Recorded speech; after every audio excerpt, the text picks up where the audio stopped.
आज के सत्संग की शुरुआत करते हैं और हम बुलाते हैं राजीव जोशी अंकल को।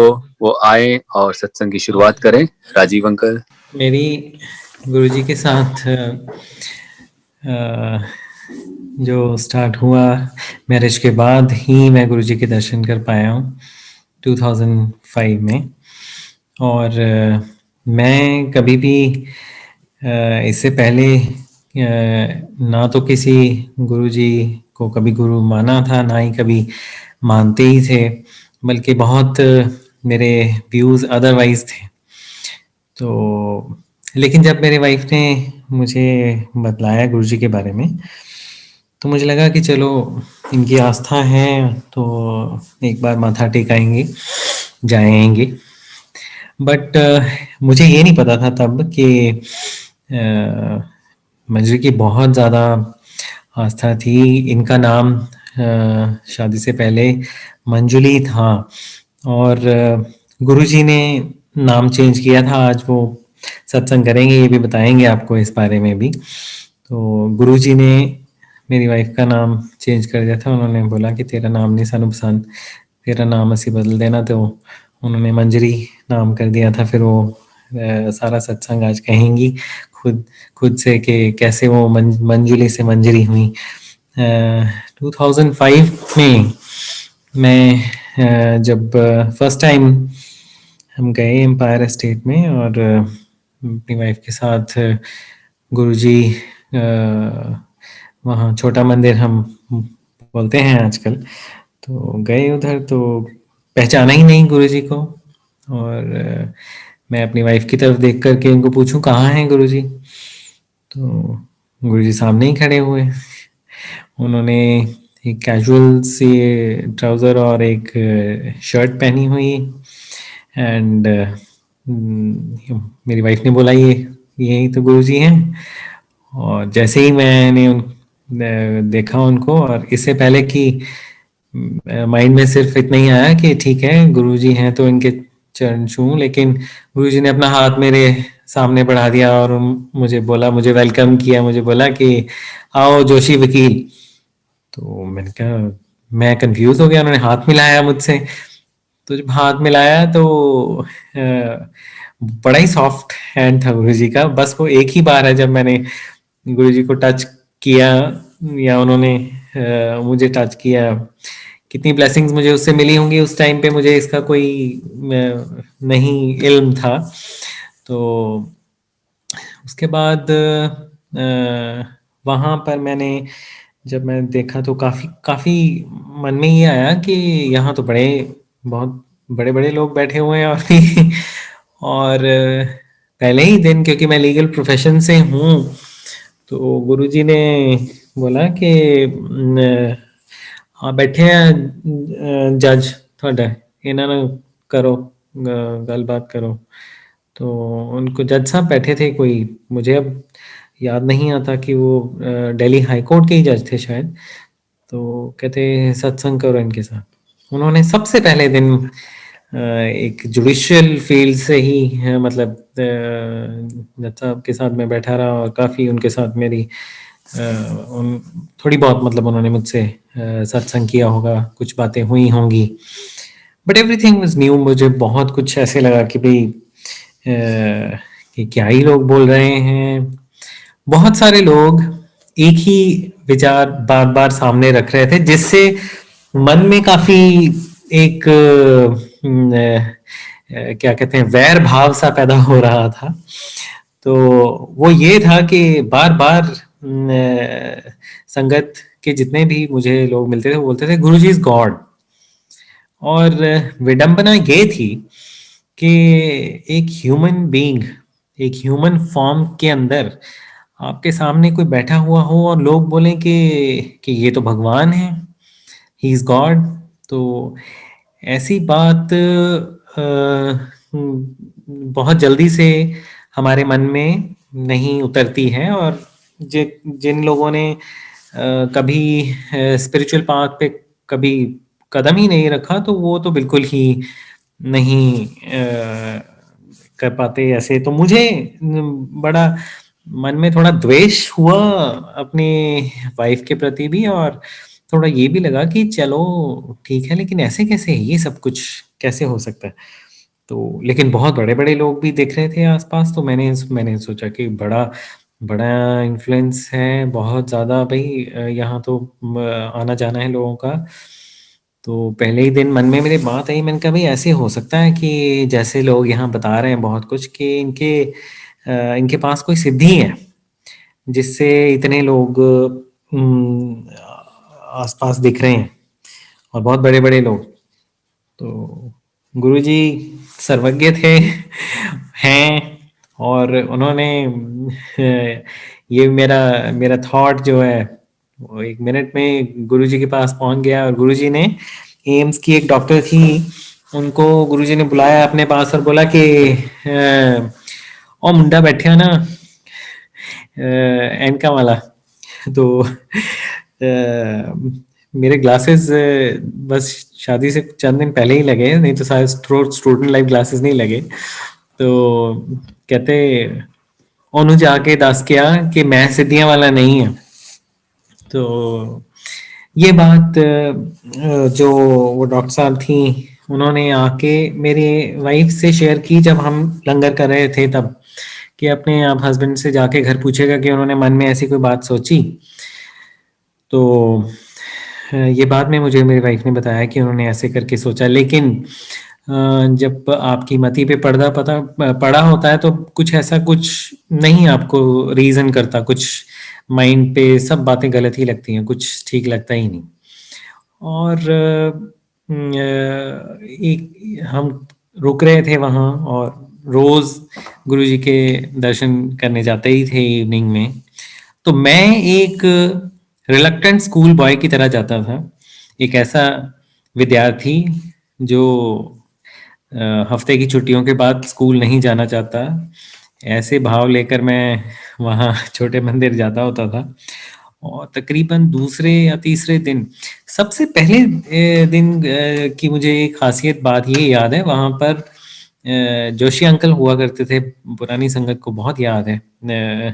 एक जोशी अंकल होते थे जिनके पास वहाँ गुरुजी के पास, और उन्होंने, गुरुजी ने बोला उनको कि आप सत्संग कीजिए इसके साथ। तो उन्होंने सत्संग किया, और जो विशेषतर बात मुझे उसके बारे में याद पड़ती है वो ये है कि उन्होंने सबसे पहले एक रामायण से एक चौपाई बोली, और अपना जो सत्संग है वहीं से स्टार्ट किया। बहुत ज़्यादा लोगों को तो नहीं इस बारे में पता, गुरुजी को सब पता था कि मुझे श्री राम के अंदर बहुत आस्था है, रामायण से मेरा बहुत स्नेह है। तो मैं अपने आप को कभी भक्त तो नहीं कहता, लेकिन रामायण पढ़नी और सुननी मुझे बहुत अच्छी लगती है। शायद क्या गुरुजी को इस बात का इल्म था ही, पता ही होता है उनको तो सब कुछ।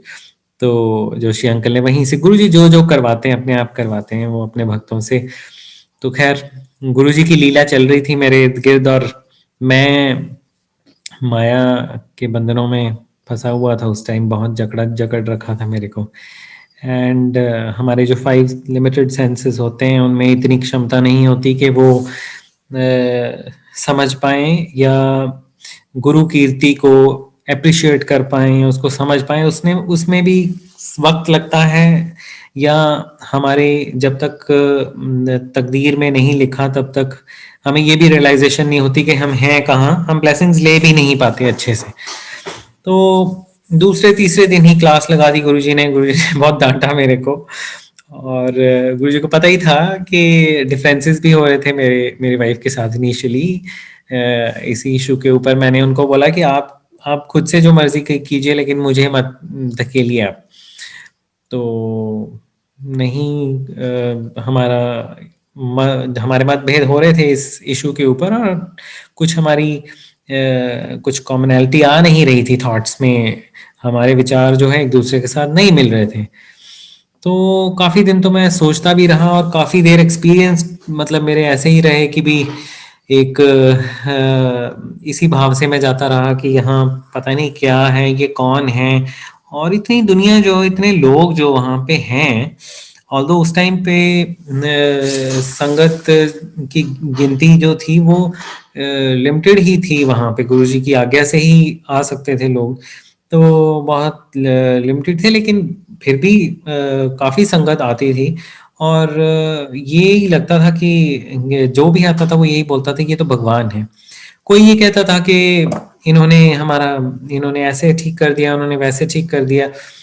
अभी बहुत संगत जी, आपने बहुत सत्संग सुने होंगे, गुरुजी ने पता नहीं कितने मिरेकल्स किए, गुरुजी ने कितने ही लोगों के ऊपर कृपा की, उनको किसी को हार्ट हार्ट पेशेंट थे उनको ठीक कर दिया, किसी को कैंसर ठीक कर दिया, किसी की कोई बीमारी ठीक कर दी। बहुत सारी बातें थी जिन पे उस टाइम पे यकीन ही नहीं होता था कि ऐसे कैसे हो सकता है भाई। तो हमने जिंदगी में कभी ये चीज सोची नहीं। हाँ, एक नेगेटिव चीज और थी, जहाँ कहीं भी एक आदमी पला बड़ा होता है, उस उस एनवायरनमेंट का ज़रूर कोई ना कोई असर उसके ऊपर होता है। तो कहीं न कहीं मेरे माइंड पे भी ये साइंटिफिक थॉट का एक वो था, और ये कि भी हम ऐसी चीज़ें नहीं हो सकती। और एक और चीज़ जो बहुत सारे लोगों को आजकल स्टिल अभी तक बहुत सारे लोगों को गुरुजी तक आने से रोकती है, वो ये है कि कलयुग में ऐसा नहीं होता। तो ये चीज़ भी एक मन में थी कि सतयुग में तो पॉसिबल था, लेकिन कलयुग में नहीं पॉसिबल कि कोई ऐसे साधु महात्मा संत मिल जाएं। ये सब ढोंग है, ये सब दिखावा है, ऐसा कुछ नहीं है, ऐसा कुछ हो नहीं सकता, इतनी कृपा कोई कर नहीं सकता, और सच को झूठ नहीं, ये नहीं। मन मन में बहुत दुविधा थी, और काफ़ी देर ये कश्मकश चलती रही, और काफ़ी देर मैं अपने आप से इस चीज़ के साथ मैं जूझता रहा। लेकिन कुछ-कुछ चीज़ें थी, मैं शुरू से बहुत ही कीन ऑब्जर्वर रहा हूँ। कुछ चीज़ें थी जो मैं कीनली ऑब्जर्व कर रहा था, लेकिन मैं किसी डेफिनेट कंक्लूजन पे अभी पहुँच नहीं रहा था, और ना ही मैं पहुँचना चाहता था, क्योंकि मुझे एक थोड़ा समय लग रहा था ये एक्सपीरियंस करने में कि ये हैं कौन? तो उनमें से कुछ चौंका देने वाली जो बातें, जो मुझे तब रियलाइज़ नहीं हुई, बाद में तो रियलाइज़ हुई, तब मैंने उनको नोटिस करता रहा मैं। एक बात ये कि हमारे एक दूर के रिश्तेदार लीगल प्रोफ़ेशन में ही हैं, वकील साहब ही हैं, तो मैं उनसे कभी मिला नहीं, वो मुझसे कभी मिले नहीं। तो हम अपने बुआ के घर गए हुए थे, उन्होंने उनके साथ ही हम एक बार छोटे मंदिर गए हैं, तो गुरुजी ने बोला कि आ गया तेरा रिश्तेदार, मिलना है इन्हू।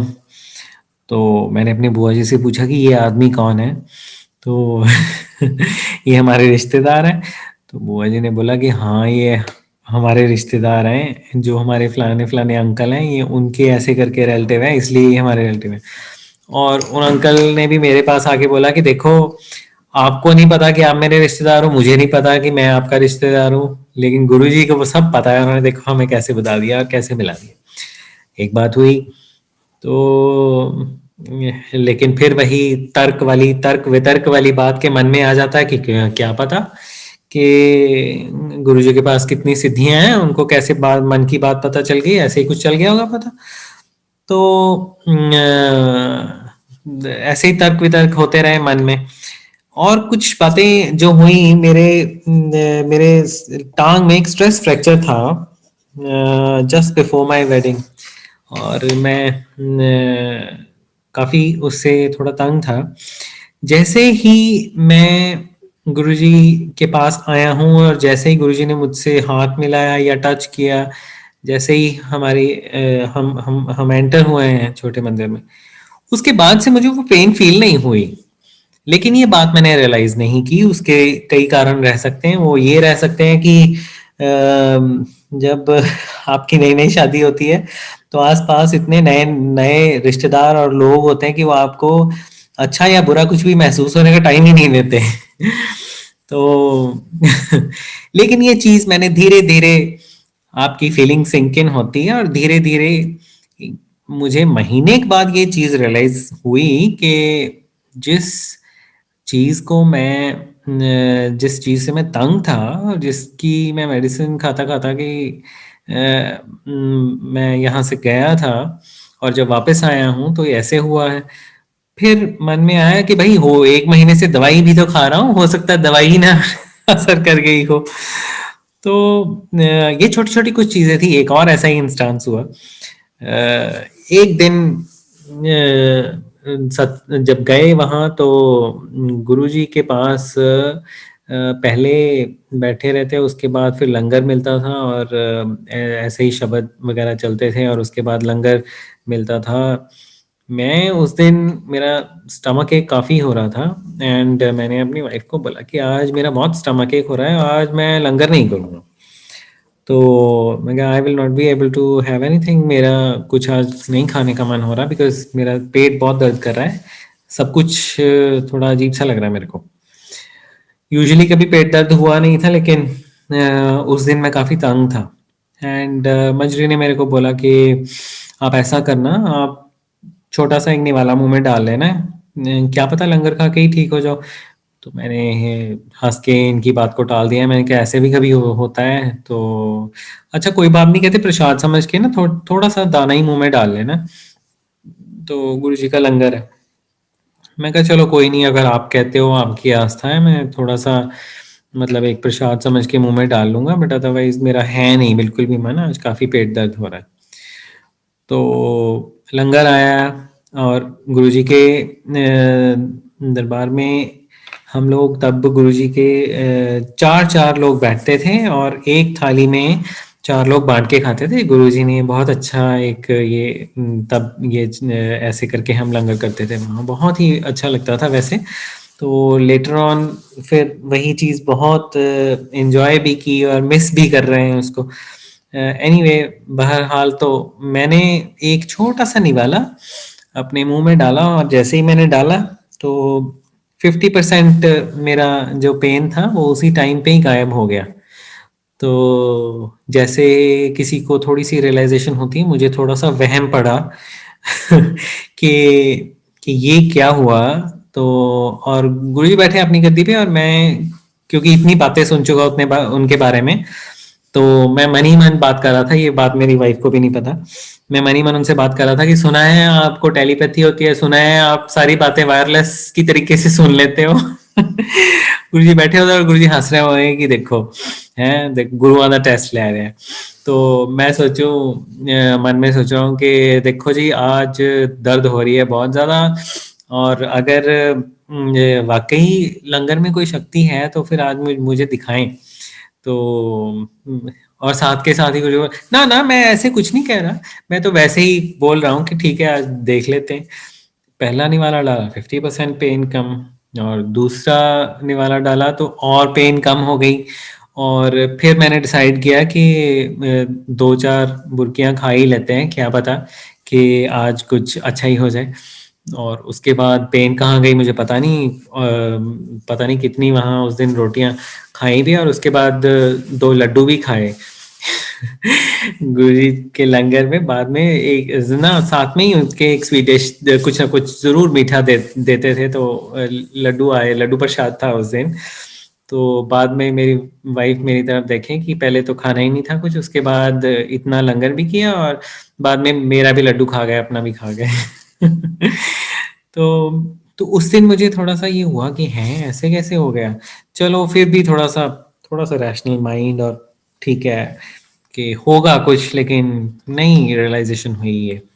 ये तकरीबन मुझे काफ़ी देर ये चीज़ें मैं मतलब देखता रहा और सोचता रहा मन में। तब मेरी मुलाकात एक दिन होती है। ये सारी बातें जो मैं आपको सत्संग आपके साथ शेयर कर रहा हूँ, ये अभी हम छोटा मंदिर में ही जहाँ पे एम्पायर एस्टेट में गुरुजी बैठते थे, वहीं पे एक दिन मुझे वहाँ लंगर करने के बाद जब हम बाहर आ जाते थे कुछ देर के लिए, वहाँ पे एक अंग्रेज़ अंकल खड़े थे। मैं सोचूं कि भलिया मानसा तू इत्थे की करदा। ये तो सारे मैंने सोचा कि ये इंडियन तो सारे हो सकता है कि बेचारे फेथ के मारे अपनी प्रॉब्लम्स के मारे हम लोगों को तो आदत है, लेकिन ये बंदे ना प्रैक्टिकल होते हैं। ये बंदा गोरा यहाँ कैसे इसको पूछा जाए कौन है। तो मैं गया उसके पास उसके इंटरव्यू लेने और मैंने उसको पूछा, मैं क्या hello how are you, said yes I am fine. तो पूछा कि have you come here to meet Guruji? I said, yes. I said, so how did you come here? तो आप कैसे आए यहाँ? तो उन्होंने बोला कि मुझे उन्होंने अपने अमेरिकन एक्सेंट में इंग्लिश बोलते हुए मुझे बताया कि वो अपने किसी दोस्त के साथ, मित्र के साथ वहाँ आए थे और बड़े कैजुअली आए थे। किसी ने उनको ऐसे ही बोल दिया कि आओ हमारे गुरुजी के पास ले चलें। Okay let's go. वो कहते जैसे ही मैं इनके पास आया तो जो अंकल थे वो बता रहे थे कि मैं काफ़ी मोटा था, मैं ओबीज था बाय शुरू से ही, बाय बर्थ। तो उन्होंने बोला कि गुरुजी के पास में जैसे आया, गुरुजी कहते हेलो इम्पोर्टेड अंकल। तो कहते ये किसे बुला रहे हैं? कहते आपको ही बुला रहे हैं। कहते do you want to lose weight? तो इम्पोर्टेड अंकल हैरान, वो कहते हैं कि yes that's what I have been thinking since the time I was born, कि मैं तो जन्म से ही ये सोच रहा हूँ। कि गुरुजी ने उनको पूछा आप भार घटाना चाहते हैं अपना? वो कहते मैं तो शुरू से ही ये सोच रहा हूँ। कहते ऑल राइट देन गो। तो इम्पोर्टेड अंकल देखने लग गए अपने फ्रेंड की तरफ कि why is he saying that. कहते if Guruji says go then go, अगर गुरुजी ने बोल दिया जाओ तो जाओ। गुरुजी ने बोल दिया और इम्पोर्टेड अंकल चले गए वहां से। मैंने कहा फिर क्या हुआ? कहते फिर ये हुआ कि अगले 3 दिन मैं घर जाके अपने सोया ही रहा और उठा ही नहीं। कहते जब मैं 3 दिन बाद उठा, मैं कहा फिर? कहते my diet was reduce to 1/4। मैं कहा फिर? कहते then I lost all my weight and I just gained, I was in this shape। तो बिल्कुल स्लिम एंड ट्रिम थे। तो मुझे उनको पूछा, मैंने कहा कि फिर ये तो आपके साथ एक तरह से मिरेकल ही हो गया कि आपने अपना इतना ओबीज जो थे आप, सारा वेट ही खत्म हो गया आपका, वो भी कुछ किए बिना ही। वो कहते हाँ। तो मैंने कहा फिर आपने ये चीज जाके अपने कंट्री में बताई किसी को? उन्होंने बोला, मुझे बोला पीछे देखो अपने। जब मैंने पीछे देखा, कहता है एक लंबी लाइन लगी हुई है अंग्रेजों की और वो सारे बुढ़े अंकल आंटियां पीछे लाइन में लगे हुए, सारे यूरोपियंस। कहते they are all from Europe and America and everywhere. And कहते कि इन सब का कुछ ना कुछ इनको मेडिकल प्रॉब्लम, कुछ ना कुछ ऐसी प्रॉब्लम है जो यूएस में भी जिसका हल नहीं हुआ, तो वो अब यहाँ आए हैं गुरुजी की शरण में, गुरुजी से ब्लेसिंग लेने। तो उस दिन ये मेरी मीटिंग थी इम्पोर्टेड अंकल के साथ। तो मुझे नहीं पता था कि उनको इम्पोर्टेड अंकल बड़े प्यार से गुरुजी बोलते थे। तो एक चांस मीटिंग, एनीवे गुरुजी को तो अंदर बैठे सब पता था कि बाहर क्या हो रहा है इंटरव्यू सेशन चल रहा है। तो धीरे धीरे 6 महीने तकरीबन बीत गए मेरी, और इस चीज़ के बाद जब से मैंने गुरुजी के दर्शन किए उससे ऑलमोस्ट 6 मंथ्स बीत गए। तब शादी की वीडियो कैसेट्स बनती थी और हम लोग अपनी मैरिज का एक वीडियो कैसेट प्ले कर रहे थे घर पे। तो बैठे हुए थे और मेरा नेव्यू छोटा रोहन वो बैठा था मेरे गोद में। वो मुश्किल से 1.5-2 साल का होगा, लेकिन बोलता नहीं था तब। तो 1.5 साल का था, बोलता नहीं था। तो वो मेरी गोदी में बैठा हुआ था और हमने जैसे ही वीडियो लगाया, मेरी वाइफ के घर से जो मैरिज का वीडियो स्टार्ट होता है, वो गुरुजी की फोटोग्राफ वहाँ उनका स्वरूप पड़ा हुआ है और गुरुजी के स्वरूप के ऊपर से उन्होंने वीडियो को स्टार्ट किया है, जैसे वहीं से उनको स्टार्ट किया है। तो वो बच्चा जो मेरी गोद में बैठा हुआ था 1.5 साल का, जो बोल नहीं सकता, उसने ऐसे करके देखा और एकदम से हाथ जोड़ दिए अपने और शीश नवाने लगा गुरुजी को। तब जो बात 6 महीने से मेरी समझ में नहीं आई थी, जो बहुत सारी संगत ने बहुत सारे सत्संग सुनाकर मुझे नहीं समझा पाए थे, वो एक बच्चे ने मेरे को एक मोमेंट में समझा दी थी कि ये कोई आम ह्यूमन बीइंग नहीं है, ये कोई साधारण पुरुष नहीं है, ये कोई साधारण संत महात्मा नहीं है, ये कोई स्पेशल है। तो मेरी समझ में इतनी बात तो आ गई कि he is extraordinary, he is something that we all we all don't realise, हमें नहीं पता। तो मैंने अपनी गलती का एहसास किया और फिर उसके बाद मैंने कभी अपनी वाइफ को, कभी मंजरी को नहीं बोला कि मैं नहीं चलूँगा, बल्कि धीरे धीरे मेरी आस्था बननी शुरू हो गई गुरुजी में। मुझे पता चल गया कि नहीं, आई वाज रॉन्ग। तो है कुछ, गुरुजी ज़रूर, जो बच्चे का मन बहुत साफ होता है। तो ये बात है 2006 की अराउंड। हम लोग अक्सर जाया करते थे दिल्ली। लीगल प्रोफेशन में हैं, सुप्रीम कोर्ट के केस भी लेते थे तब। तो कुछ थोड़ा ये भी माइंड में होता था कि चलो गुरुजी का भी दर्शन हो जाएंगे। एक बात जो हम हमेशा सोचते हैं आज भी, हम कई बार चंडीगढ़ से सीधे ही दिल्ली चले जाते थे, शाम को हाई कोर्ट से काम करके सीधे दिल्ली जाना। एंड माय बुआज place was on the way, और फिर हम जाते थे गुरुजी के पास छोटे मंदिर में। रास्ता नहीं पूछते थे कभी किसी से। और एक बार जाना था जब फर्स्ट टाइम, तो बुआ जी चली गई कहाँ, कहीं पे उनको साथ लेके जाना था। हम यहाँ से चले थे ये सोच के कि बुआ के घर तो बिल्कुल नज़दीक में ही है, वहाँ से उनको लेकर चले जाएंगे।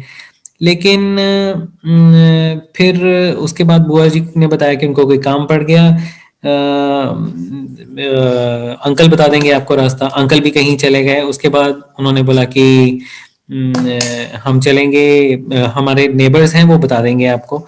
नेबर्स ने रास्ता ऐसे समझाया कि समझ ही नहीं आया कि क्या बोल रहे क्या नहीं बोल रहे। वहां से फिर हम फर्स्ट टाइम जब गुरुजी के मंदिर जाने लगे, कहीं से राइट कहीं से लेफ्ट, तो मुझे अक्सर एक गोविंदा की मूवी याद आ जाती है जहाँ पे वो बोलता है कि पाजी आज जिंदगी में सब कुछ राइट ही राइट हो रहा है, यहाँ से राइट ले लो। तो हम लोग ऐसे ही करते करते यहाँ से राइट ले लो, वहां से लेफ्ट ले लो। आउटर जो करनाल बाईपास है वहां से जो दिल्ली मेहरौली रोड है, जहाँ एम्पायर एस्टेट छोटा मंदिर स्थित, काफी दूर पड़ता था, 1-1.5 घंटे का रास्ता पड़ता ही होगा वहां से। तो राइट लेफ्ट करते करते ऐसे ही पहुंच गए गुरुजी के मंदिर। और कितनी बार ऐसे ही राइट लेफ्ट करके रास्ते में रास्ता नहीं पूछा किसी से। आजकल आपके पास गूगल मैप फैसिलिटीज, सारा कुछ, नेविगेटर, सब कुछ है, तब कुछ नहीं था ऐसा। तो हम लोग राइट लेफ्ट करते ही ऐसे पहुंच जाते थे। और एक दिन ये भी किसी को बोला कि हमें रास्ता तो कहीं कभी पता ही नहीं कोई दिल्ली का, हम मंदिर पता नहीं कैसे पहुंच जाते हैं। जाने पहचाने से लगने लग जाते हैं हमें रास्ते, और हम चंडीगढ़ से ये सोच के चल पड़ते हैं कि अगर रास्ते में कहीं भूल गए तो किसी से पूछ लेंगे। लेकिन जब हम एक बार दिल्ली में एंटर कर जाते हैं, हाँ हाँ हाँ हाँ, यहीं यहीं से राइट हुए थे, यहीं से राइट हुए, यहीं से लेफ्ट हुए थे। तो एक दिन लंगर करने के बाद किसी को हमने ये बात शेयर की कि हमें रास्ते वगैरह कुछ पता नहीं है, लेकिन हम आ जाते हैं और चले भी जाते हैं वापस आराम से। तो अगर आप हमसे पूछोगे हम कहाँ से आए हैं, कौन कौन से एरिया से आए हैं, तो हमें नहीं पता। तो somebody remarked कि आपको नहीं शायद पता, ये गुरुजी का नेविगेटर है। ये गुरुजी का नेविगेटर था। तो ऐसे ही हुआ, रात को एक बार गुरुजी ने गुरुजी के पास बैठे लंगर किया, काफ़ी देर हो गई। और 12 बजे के बाद, 12, 12:30, 1 बजे के पास काफ़ी, तब तो मुझे अब का मुझे पता नहीं, लेकिन तब काफ़ी ईज आउट हो जाता था दिल्ली का ट्रैफिक। तो रात को काफ़ी ट्रैफिक ईज आउट हुआ था। और हम एम्पायर एस्टेट से निकलते ही किसी ब्रिज पे, ओवर ब्रिज पे चढ़ गए, फ्लाईओवर पे। और वो सीधा ही जा करके पंजाबी बाग के पास लैंड किए हम। तो हमने बुआ के पास गए और बुआ को बोला कि आज तो हम 10 मिनट में ही आ गए, हमने एक नया रास्ता ढूंढ लिया। कहते कौन सा नया रास्ता ढूंढ लिया? हमने कहा कि वो एम्स के पास ना एक फ्लाईओवर था, हम वहीं चढ़ लिए।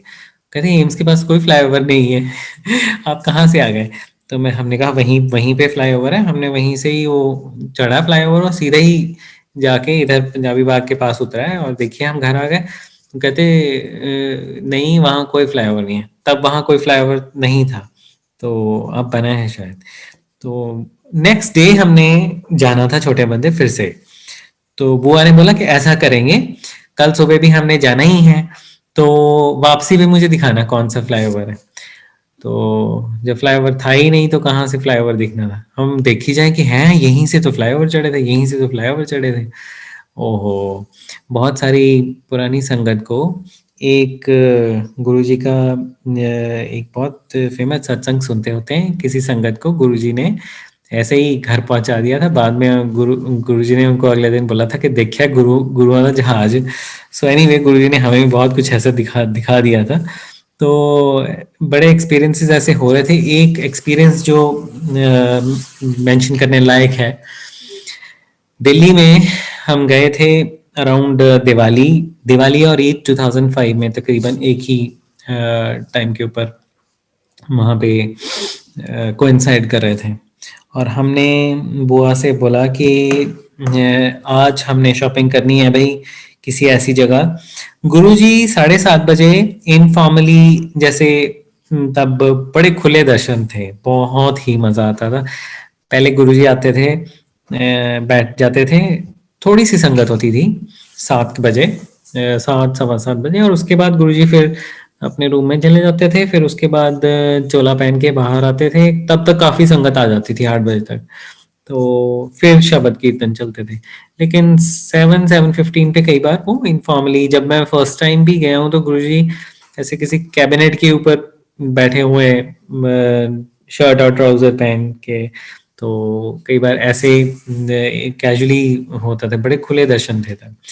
तो हम लोग गए थे तब दिवाली के अराउंड, और मैंने बुआ को बोला कि ऐसे करते हैं, हम दोपहर को निकलेंगे, 2-3 घंटे शॉपिंग करेंगे खूब किसी ऐसी जगह पे जहाँ पे खूब सस्ती शॉपिंग करने की हमारी इच्छा हुई। तो उन्होंने बोला कि ठीक है, हम सरोजनगर मार्केट चलेंगे, वहाँ पे खूब ऐसी शॉपिंग करने के लिए आपको मिलेंगी जगहें। तो my sister was there with me and बुआ वाज देयर, मी मंजरी। तो हम लोग गए वहाँ, और इस मार्केट में इतना कपड़े का सामान, और लेडीज तो दे सेल का नाम सुन के ही पागल हो जाती हैं। और उन्होंने सोचा कि आज तो हम यहाँ 3-4-5 घंटे लगा के ही जाएंगे। तो मेरे मन में कुछ आया, हम लोग अभी गए ही थे, तो कुछ 4 बजे होंगे, और थोड़े से टाइम के बाद ही मेरे माइंड में पता नहीं क्या आया। मैंने कहा बुआ, हम ना गुरुजी के मंदिर चलेंगे। तो बुआ ने बोला हैं, कहते अभी कहाँ मंदिर खुला होगा, मंदिर खुलेगा 7 बजे के बाद, अराउंड 7:15 बजे। तो हम लोग चलेंगे अपने टाइम से वहाँ। तो अभी कहते ना आप आराम से 2-3 घंटे यहाँ शॉपिंग करो, आराम से चलेंगे। मैंने कहा नहीं नहीं बुआ, आज जाना ही है, तो रुकना नहीं यहाँ, चलते हैं। कहते तू घर से शॉपिंग करने ही तो तुम लोग आए थे, और अभी तो हम लोग स्टार्ट ही हुए हैं। तो मैं कहा नहीं बुआ, बस जो भी है हम ना चलेंगे। कहते मंदिर बंद होगा। मैंने कहा कोई बात नहीं, हम मंदिर के बाहर बैठ जाएंगे गुरुजी के पास, कोई ऐसा बात नहीं है, लेकिन आज ना कुछ ठीक नहीं है, चलो। पता नहीं क्या ही माइंड में आया, तो हम लोग फिर बुआ कहते चलो ठीक है, इसका नहीं मन तो फिर चलते ही हैं। तो मंजरी भी कहती चलो ठीक है। तो हम लोग गए वहाँ शॉपिंग करने, लेकिन मन नहीं लगा, 15-20 मिनट में ही वहाँ से निकल लिए हम। और हम लोग अपनी गाड़ी लेके निकले हैं जैसे ही, तकरीबन 15-20 मिनट या आधे घंटे बाद वहाँ पे ब्लास्ट हुआ, जो दिल्ली में सीरियल ब्लास्ट हुए थे, उसी जगह पे, ठीक वहीं जहाँ से हम खड़े निकले और शॉपिंग की। मेरे को वो जगह भी याद है, रात को टेलीविजन में बहुत भयानक सीन्स देखने को मिले थे, जहाँ पे फर्स्ट एक्सप्लोजन हुआ था। और वो जगह मुझे कुछ याद भी ऐसे आई कि यहाँ से तो हम निकल के एंटर किए थे मार्केट के अंदर। तो बहुत जाने कहीं वहाँ, हमें कुछ नहीं पता। हम निकल गए मार्केट में से और हम गए सीधे गुरुजी के पास, और गुरुजी के दर्शन हुए और वहाँ बैठे, फिर लंगर किया। तो मेरी बुआ सोच रही हैं बैठी गुरुजी को देखते देखते, कि अपने मन में वो सोच रही हैं कि गुरुजी आपने सबका कुछ ना कुछ किया, आपने मेरा क्या किया। तो गुरुजी हंस पड़े, मुस्कुरा पड़े उनकी तरफ देख के। गुरुजी को तो हर किसी के मन की बात सुनती थी। तो गुरुजी मुस्कुराए, वो थोड़ा कंफ्यूज हो गई कि गुरुजी ने सुन लिया, गुरुजी ने मेरे मन की बात जान ली, मैंने क्या बोला है, लेकिन ये मुस्कुराए क्यों ये नहीं पता चला। बाहर आए लंगर करके, और वहां पर दिल्ली में ब्लास्ट, जो सीरियल ब्लास्ट हुए, उसकी न्यूज़ मिली दीदी को, और उनको बताया गया कि पहला ब्लास्ट सरोजनी नगर मार्केट में हुआ। उनकी आंखें कान सब लाल हो गए, और तो कानों में से धुआं निकल गया, और मुझे आके बोलते हैं दिल्ली में ब्लास्ट हो गया। मैं क्या फिर? कहते पहला ब्लास्ट वहीं हुआ जहां से हम आए। मैं कहा क्या? कहते हाँ। तो कहते एक और बात बतलाऊं? मैं क्या बतलाओ? कहते मैं अंदर बैठी ये सोच रही थी, गुरुजी आपने सबका कुछ ना कुछ किया, आपने मेरा कुछ नहीं किया। और गुरुजी देख रहे हैं अपने भक्त की तरफ और मुस्कुरा रहे हैं, और मन ही मन सोच रहे होंगे कि कमली मैं तो तेन आज जान बख्श दी थी, और तू कह रही है मैं कुछ नहीं किया। हम लोग मतलब गए अंदर, गुरुजी को हमने माथा टेका, शुक्राना गुरुजी, ये जिंदगी आपकी दी हुई है। तो गुरुजी ड्रीम्स में आ जाते हैं, टेलीपैथी बोलते हैं हम इसको, और बहुत सारी संगत को एक्सपीरियंसेस हुए हैं। मुझे सिर्फ एक बार गुरुजी के होते हुए ये एक्सपीरियंस हुआ था, गुरुजी के फिजिकल फॉर्म छोड़ने से पहले। गुरुजी ने आखिरी मंथ में बहुत अपनी तकरीबन सारी संगत को ही कहते हैं कि अपने पास बुला लिया एक बार, उनको सबको ब्लेस कर रहा है। अराउंड मिड ऑफ मे 2007 मेरे को अप्रैल में एक ऐसा केस मिला सुप्रीम कोर्ट का, जिसमें हमारी कोई रीन्यूमरेशन ज़्यादा नहीं हुई, तो बहुत ज़्यादा फ़ी नहीं मिली। तो मेरे को किसी ने बोला कि बंदा गरीब ही है लेकिन देख लो अगर आप कर सकते हो। हमने कहा चलो कोई बात नहीं। हम तब बहाना ढूंढते थे कि बहाना मिल जाए, किसी बहाने जाएंगे दिल्ली गुरुजी के दर्शन तो करेंगे। और केस लग गया, मैं और मंजरी गए थे, और रात को ड्रीम में गुरुजी आए और मैनू कहते कि तेरे केस का कुछ नहीं बनना, मैं तो तेनू आन जान का खर्चा दिता सी। मैंने सोचा है ये क्या मेरे को ऐसा कुछ नहीं पता था कि गुरुजी ऐसे टेलीपैथी भी कर जाते हैं। मैंने मंजरी को उठ के बताया सुबह कि मंजरी गुरुजी आए, उन्होंने ऐसे करके बोला। मुझे कहते हो गुरुजी जो बोलते हैं वो ठीक होता है, तो वो बिल्कुल पत्थर पे लकीर है, ऐसे ही होगा। मैंने कहा नहीं नहीं, हमारा तो केस बड़ा अच्छा है। तो कहते चलो देखते हैं सुप्रीम कोर्ट जाके। हम गए और 3 जजेस bench and I appeared. Justice D के जैन थे तब, मुझे याद है, तो बैठे हुए थे। हमारे चीफ जस्टिस रह के गए थे, फिर सुप्रीम कोर्ट चले गए थे। और जैसे ही मैं उठ के खड़ा हुआ हूँ तो जज साहब ने फाइल उठा के मारी, कहते डिसमिस्ड। मैंने कहा जी ये क्या, मैं इतनी दूर से आया हूँ, मुझे 5 मिनट तो दीजिए। कहते हाँ जी। फाइल उठाई उन्होंने, कहते बोलो। फिर उसके बाद मैं शुरू हुआ, ऐसे हुआ वैसे हुआ, ये हुआ वो हुआ, 5 मिनट पूरा जोर लगा दिया। उसके बाद जज साहब कहते हैं कि हो गई तसल्ली? मैं हो गई। कहते decision is the same, dismissed. मैंने कहा भाई ये तो बिल्कुल वही बात हुई जो रात को सपने में गुरुजी ने बोला था आके। तो मैंने कहा चलो यहाँ तो जो होना था हो गया, अब जिसके पीछे आए वहां तो चले। तो गुरुजी के पास गए और लंगर किया, बैठे। गुरुजी मेरे को एक थोड़ा सा मन में मलाल रहता था। गुरुजी को आपकी हर मन की फीलिंग का एहसास रहता है, उनको पता ही रहता है हर चीज़ का। तो गुरुजी ने कभी मुझे स्पेशली बुलाया नहीं, तो मेरे मन में थोड़ा ये रहता था। खास करके जब भी हम जाते थे तो वो थोड़ा ये जरूर बोलते थे, आ गए चंडीगढ़ दे नास्तिक वकील। तो बस इससे परे कभी कुछ उन्होंने मुझे खास बुलाया नहीं था। और मेरे मन में बड़ा ये था कि गुरुजी ने कभी मेरे से बात नहीं की, उन्होंने मुझे कभी फिर बुलाया ही नहीं। मैं ये सोचता था मन ही मन के गुरुजी ने प्रॉब्ली मतलब उन्होंने सोचा ये निकम्मा बंदा छोड़ो परे। तो मैं उस दिन जब आज्ञा लेकर जाने लगा तो गुरुजी ने मुझे रोक लिया। तो उन्होंने मुझे बोला कि तेरे डैडी ने छाड़ता पंडिता को जाना।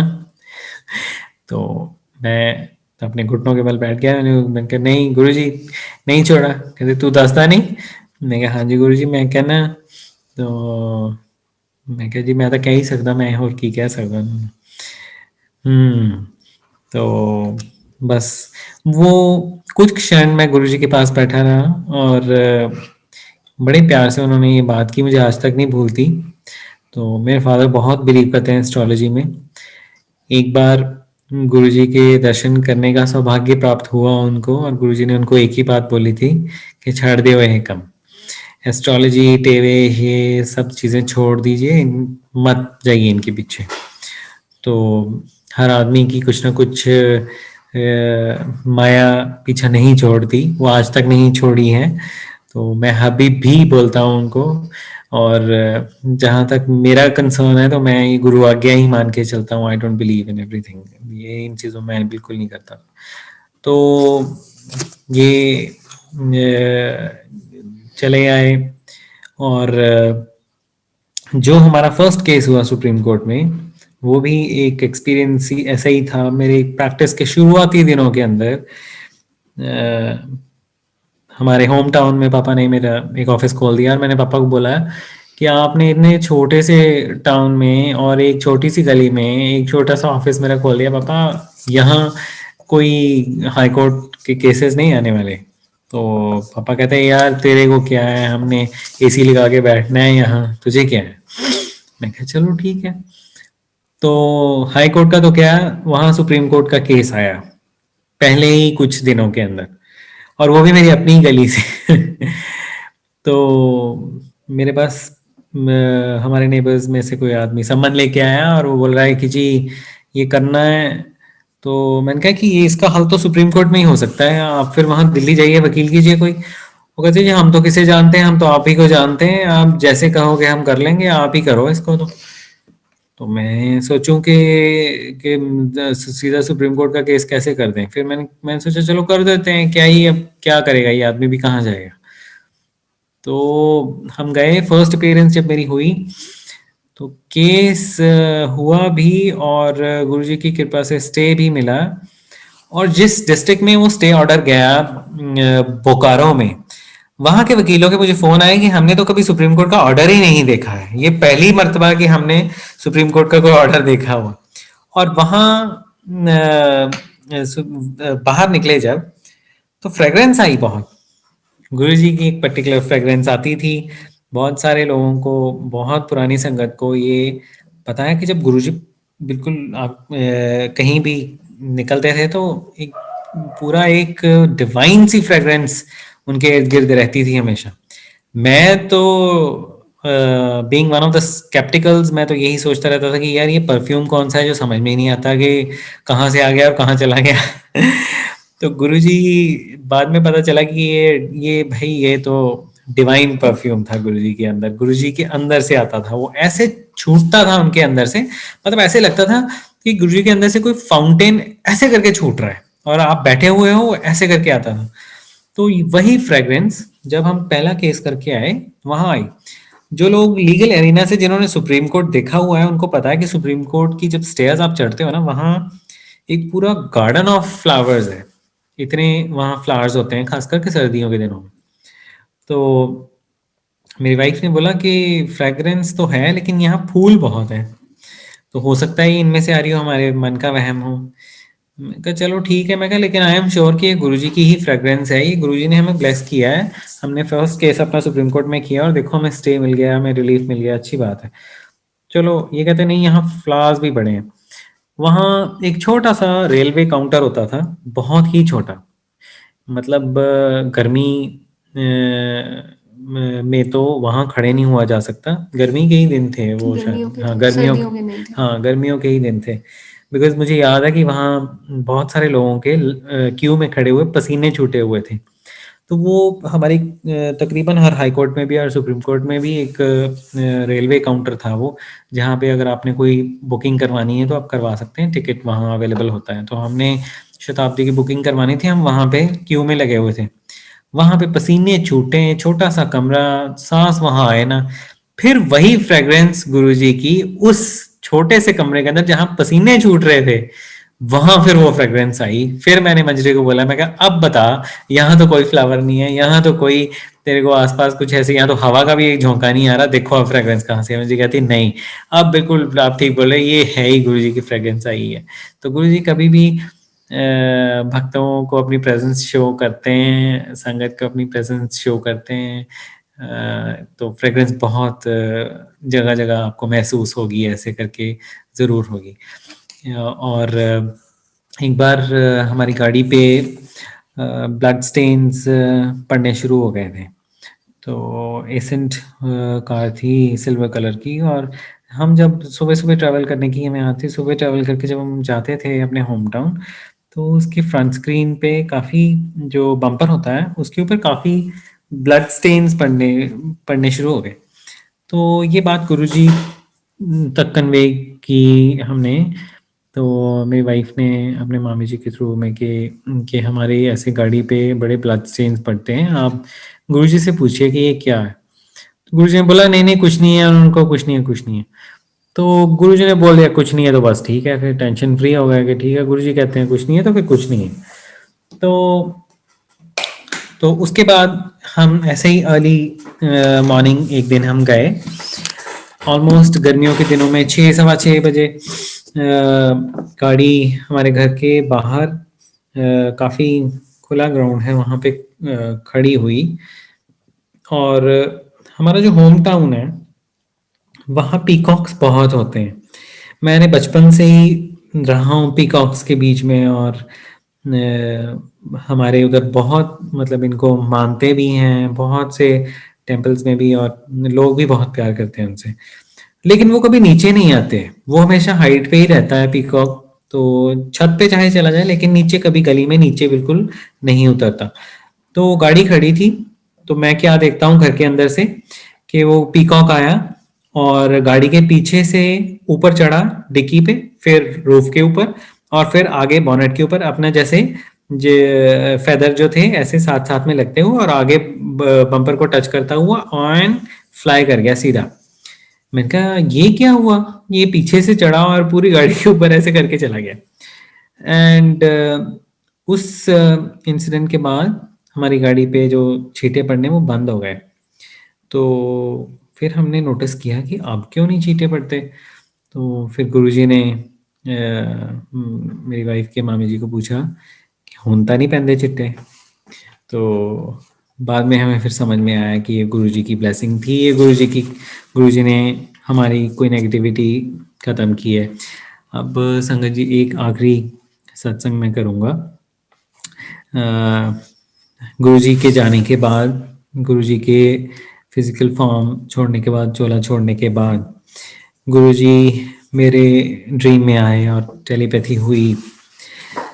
मेरी नज़र गुरुजी की घड़ी पे बहुत रहती थी। मेरे जितने भी मित्र, चाहने वाले, सगे संबंधी तो शायद नहीं, लेकिन मेरे मित्रों को बहुत पता है कि मुझे घड़ियों का बहुत शौक है। और गुरुजी के जब मैंने दर्शन किए तो गुरुजी के हाथ में बड़ी एक अच्छी घड़ी लगी होती थी, जो जितनी बार मेरी नज़र पड़ी उस घड़ी पे ही पड़ी। और मुझे बहुत सारे लोगों ने बताया था कि गुरुजी की मौज है, बस गुरुजी प्रसाद दे देते हैं। अब बहुत सारी संगत ने भी आपको बताया हुआ कि जी गुरुजी ने ऐसे करके हमें अपना अपने वो चूज दे दिए, या कोई गद्दी प्रसाद मिल गया, या कुछ मतलब ऐसे करके गुरुजी की मौज थी। गुरुजी किसी को भी ऐसे कोई चीज देते थे प्रसाद के रूप में। जो जिन लोगों को ऐसे कुछ बहुत लकी लोग हैं जिनको गुरुजी ने ऐसे कुछ दिया हुआ है प्रसाद, उसमें से आज भी गुरुजी की फ्रेग्रेंस आ रही है देखिए। तो मेरे को ये था, मन में मेरे हमेशा ये चीज़ रहती थी, यार गुरुजी के हाथ में घड़ी बहुत अच्छी है कि क्या पता गुरुजी ये मुझे प्रसाद के रूप में दे ही दे। तो गुरुजी मन में सोचते होंगे कि देखो कितना लालची बंदा है क्या मटेरियलिस्टिक चीज़ों में फंसा हुआ है। तो मैं सोचता था कि गुरुजी घड़ी बहुत सुंदर है आपकी। चलो, गुरुजी के चोला छोड़ने के बाद मुझे एक दिन टेलीपैथी में आए और मुझे कहते हैं गुरुजी ड्रीम में कि एक स्टॉल लगाया हुआ है हमारे घर के सामने गुरुजी ने बड़ा सा, और वहाँ एक क्लॉक टांगा हुआ है, कहते हैं ले फट तू आ ले ले तो बड़ा ही सुंदर क्लॉक था, वैसे क्लॉक भी अच्छे लगते हैं मुझे। तो कहते तू आ ले ले। मैं कहा नहीं गुरुजी मैं ये नहीं लेना, मैनू वो दो। कहते कि गुरुजी की एक सिल्वर, सॉरी, एक सिल्क, वाइट सिल्क के कपड़े के ऊपर उनकी एक प्रतिमा बनी हुई, धागे से, उनका स्वरूप धागे से बना हुआ। मैंने कहा गुरुजी ये क्या है। गुरुजी कहते कि हाँ ये थ्रेड नाल बनी हुई है। सो तो मैंने कहा गुरु जी ये दे दो मैनू। कहते फिर तो ਇਹਦੇ ਨਾਲ फ्रेम भी देना पऊगा। तो मैं कहा फ्रेम भी दे दो। तो फिर एक गुरुजी ने फ्रेम दिया और एक वो वाइट कपड़े के ऊपर जो थ्रेड से बना हुआ उनका पोर्ट्रेट था वो दे दिया गुरुजी ने। मैं कहा गुरुजी ये कपड़ा ज़्यादा ਵੱਡਾ है ਤੇ ਜਿਹੜਾ ਤੁਸੀਂ फ्रेम ਦਿੱਤਾ ਉਹ ਛੋਟਾ है। गुरुजी ਕਹਿੰਦੇ ਇਹ ਫਿਰ फोल्ड होके ਏਦਾਂ ਪਿੱਛੇ ਆਊਗਾ ना। मैं कहा अच्छा जी। तो मैं कहा ठीक है गुरुजी जो आ गया। तो एक बात तो वैसे मैं शुक्र मनाता हूँ कि कम से कम टेलीपैथी में मैंने ढंग की कोई जो कुछ डिमांड करी है गुरुजी से वहाँ भी घड़ी नहीं मांग ली। तो ये बात हुई। उसके बाद मैंने अपनी वाइफ को सुबह उठ के बताया और उन्होंने बोला कि गुरुजी टेलीपैथी में आते हैं तो कुछ ना कुछ उसका सिग्निफिकेंस तो होता ही है। हम लोग भूल गए इस बात को। और कुछ महीनों बाद ट्रिब्यून में एक आर्टिकल आता है। पटियाला में एक थ्रेड आर्टिस्ट है, अरुण बजाज है नाम उनका। हाँ। अरुण बजाज उनका नाम है। और उनके बारे में हमने पढ़ा कि उन्होंने कैसे अपनी उनको पेंटिंग का शौक था लेकिन उनके फादर की डेथ होने के बाद टेलरिंग का काम करते थे उनके फादर। उन्होंने दोनों आर्ट्स को कंबाइन करके तो पोर्ट्रेट्स को ऐसे थ्रेड से बनाना शुरू कर दिया। वो बात भी हुई। हमने आर्टिकल तो पढ़ा लेकिन हम भूल भाल गए।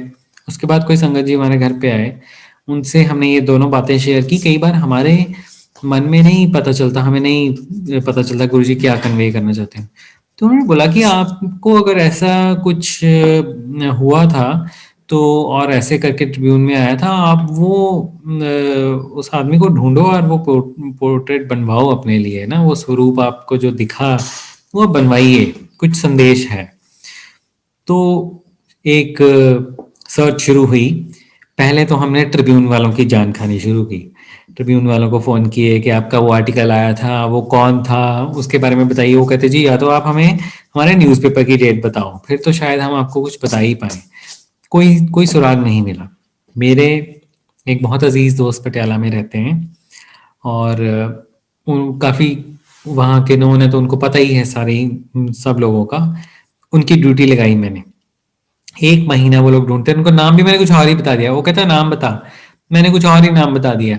मैंने कहा कि मेरे को नाम याद तो नहीं, ऐसे ही बोल देता हूँ इसको। तो मैंने कुछ और ही नाम बता दिया कि ये इस नाम का बंदा है भाई। तो लेकिन वो काम ये करता है।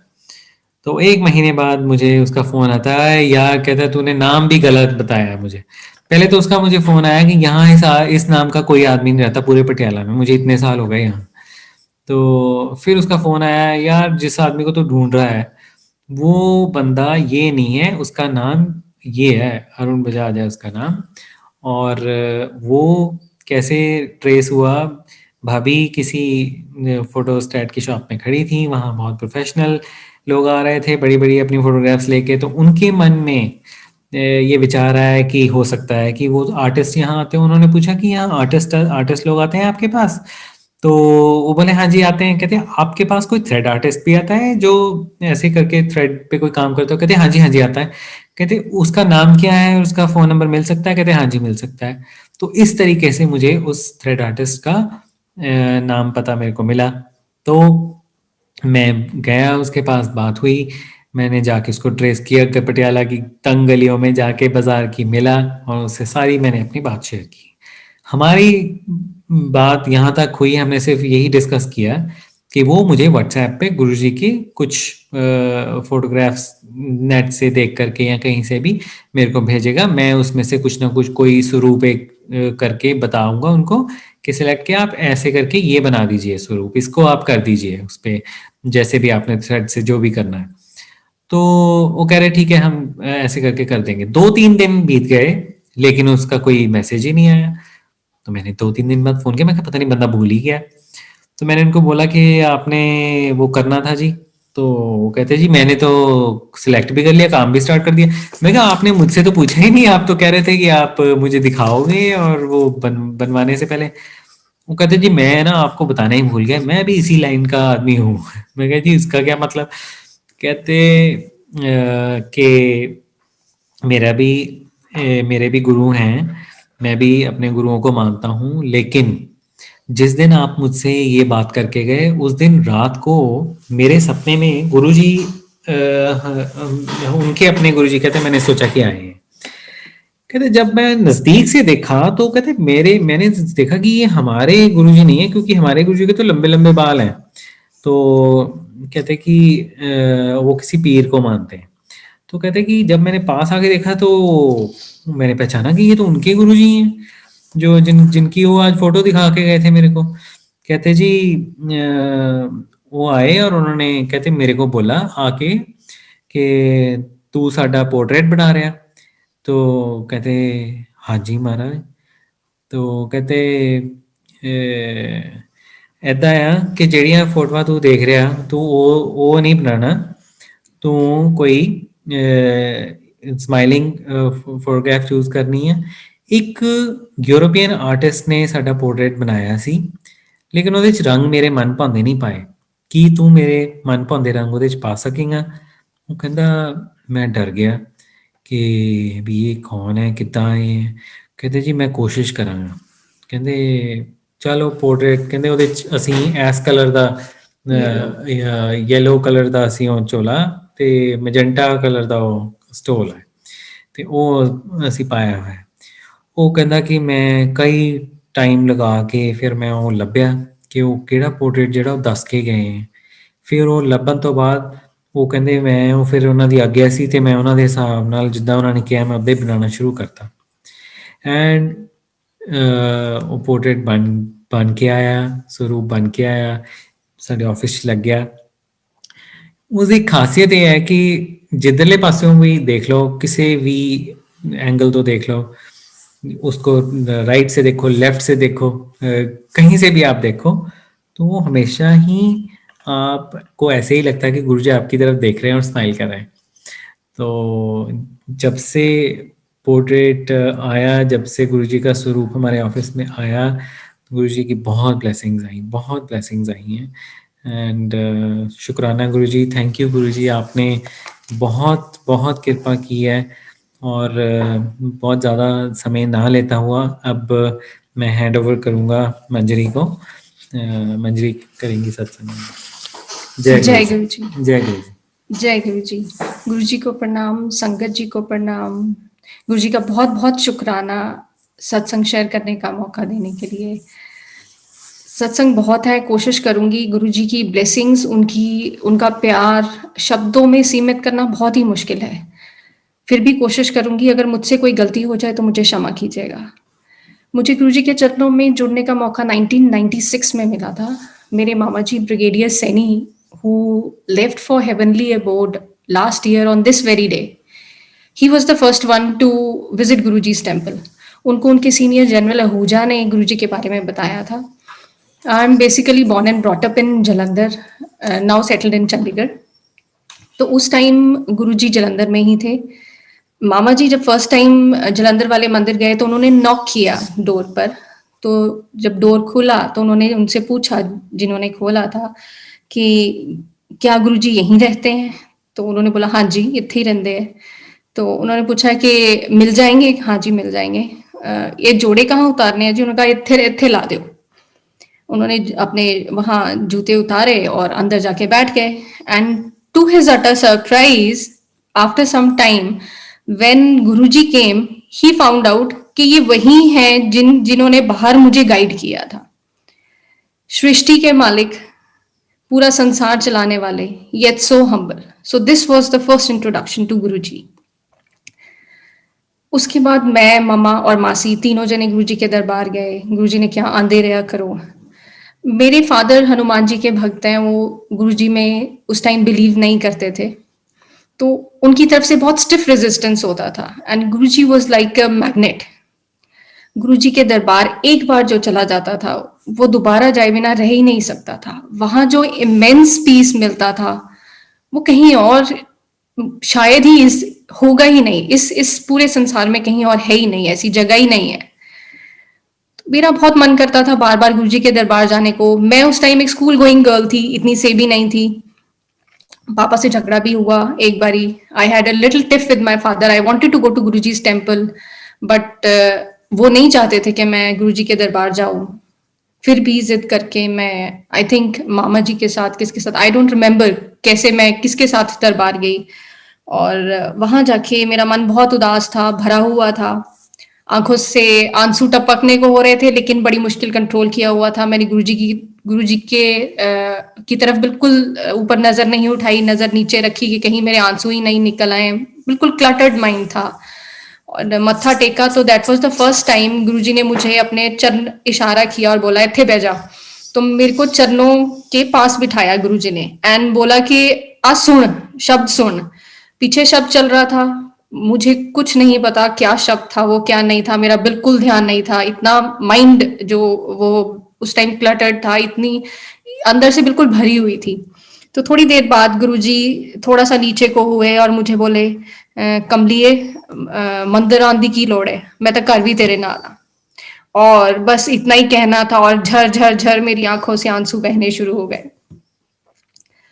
आई एम श्योर एवरी संगत वुड फील कि गुरुजी से हमें इंडिविजुअली हर कोई फील करेगा कि मुझे बहुत प्यार मिला, बहुत।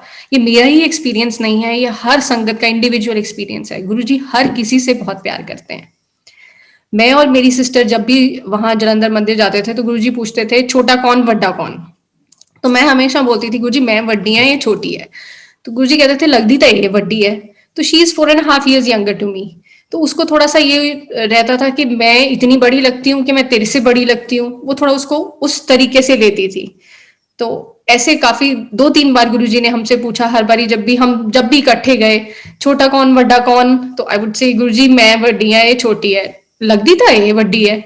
तो आफ्टर गुरुजी's महासमाधि शी हैड अ टेलीपैथी, जिसमें उसने एक कोई प्रीवियस बर्थ देखा जिसमें both of us were sisters, Guruji के उसको दर्शन हुए तब। और शी सॉ के उस टाइम वो बड़ी सिस्टर थी, मैं छोटी सिस्टर थी। शी अंडरस्टूड देन कि गुरुजी जब बोल रहे थे छोटा कौन बड़ा कौन, तो वो प्रोबेबली हमारे इस बर्थ को नहीं, पता नहीं कौन से पिछले किस बर्थ को रेफर कर रहे थे। उसके बाद गुरुजी चंडीगढ़ चले गए। मुझे एक बार का ही याद है जो मुझे मौका मिला चंडीगढ़ जाने का, तब मुझे गुरुजी के चरण दबाने का भी मौका, चरण सेवा का भी मौका मिला था। उस टाइम का मुझे ज्यादा याद नहीं, लेकिन उस दौरान गुरुजी बीच में जलंधर कुछ देर के लिए, कुछ दिनों के लिए, महीनों के लिए, एग्जैक्टली मुझे याद नहीं है, पर गुरुजी आते रहते थे जलंधर। तो ऐसे ही एक टाइम में मेरी नानी माँ को किसी इंजेक्शन से कोई रिएक्शन हो गया था और उनकी हार्ट बीट बंद हो गई, उनकी पल्स नहीं थी, उनका ब्लड बीपी नहीं था, जो उनके सारे वाइटल्स थे वो सब बिल्कुल खत्म थे। तो उनको वहां पर 2-3 हॉस्पिटल्स में ले जाकर दिखाया गया एंड एवरीबडी सेड कि you take her back home, she is no more. मुझे अच्छे से याद नहीं है, मामा जी उस टाइम आरएनआर में पोस्टेड थे या चंडी मंदिर में पोस्टेड थे, तो उन्होंने वहां से कॉल किया और बोला कि आप इनको एमएच जलंधर लेके जाइए मिलिट्री हॉस्पिटल और वहां दिखाइए, वहां एडमिट कराइए। तो माय मम्मा, माय पापा एंड माय मासी उनको नानी माँ को वहां लेके गए एंड मैं अलग से गुरुजी के दरबार गई। उस टाइम संगत का टाइम नहीं था, तो मैंने सिर्फ दरवाजा खड़काकर इतना रिक्वेस्ट किया कि मुझे गेट से अंदर और दरवाजे से बाहर जो जगह है वहीं से माथा टेकने दो। एंड मेरे नानी माँ का ऐसे ऐसे डॉक्टर्स ने जवाब दे दिया है। My parents both are lawyers और since they were working right from the very beginning, तो मेरे को नानी और मासी ने ही पाला था बेसिकली। तो सुबह उनके पास छोड़ जाते थे। I was too attached to her and I just broke down. तो जब मुझे नहीं मालूम, मैं वापस आ गई, वहां हॉस्पिटल में उनको एडमिट कराया गया। गुरुजी ने एक छोटे से स्वरूप जो उस टाइम ब्लेस करके हमें दिए थे, वो हमने एक सेफ्टी पिन के साथ उनके शर्ट के साथ लगा दिया था और उनसे रिक्वेस्ट की डॉक्टर से कि इसको नहीं रिमूव करिएगा। तो डॉक्टर्स ने भी फोन ऊपर से आया हुआ था, उन्हें एडमिट कर लिया। और next day when we reached hospital, उस टाइम उनको वेंटिलेटर पे डाल दिया था और हमें वापस भेज दिया गया था कि नोबडी इज अलाउड हियर, आप कल सुबह आइए। तो नेक्स्ट डे जब हम सुबह गए तो डॉक्टर की वर्डिंग थी कि परहैप्स ये जिनका आपने स्वरूप लगाया है इन्हीं का मिरेकल है। कल जब आप लेकर आए थे तो इनके सारे वाइटल्स बिल्कुल जीरो थे, कुछ नहीं था, कोई पल्स नहीं थी, कोई बीपी नहीं था। रात को 12 बजे के बाद इनका पल्स, इनका बीपी, इनका सब कुछ, ऑल वाइटल्स वर नॉर्मल। उधर जो उस टाइम अंकल थे, सेवादार अंकल जो मेरे को मिले थे दरबार के बाहर, उनसे गुरुजी ने उन्होंने मुझे बाद में बताया, उनसे गुरुजी ने पूछा था, मैंने उन्हें नहीं बताया, मैं तो जस्ट गुरुजी का शुक्राना करने मंदिर दोबारा गई। तो उन्होंने मेरे पूछने से, मेरे बताने से पहले ही मुझे बताया कि गुरुजी ने कल पूछा था रात को कि कौन आया सीगा। तो कहते फिर मैं दसिया कि इदा मेरे बारे में बताया कि मेरी नानी माँ का ऐसे ऐसे हो गया।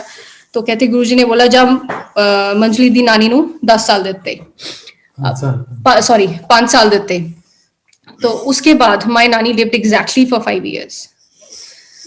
लाइफ बढ़ती बढ़ती चली गई। 2004 में गुरुजी एम्पायर स्टेट में थे, तो मुझे तब भी खूब मौका मिला गुरुजी के चरणों में बैठने का।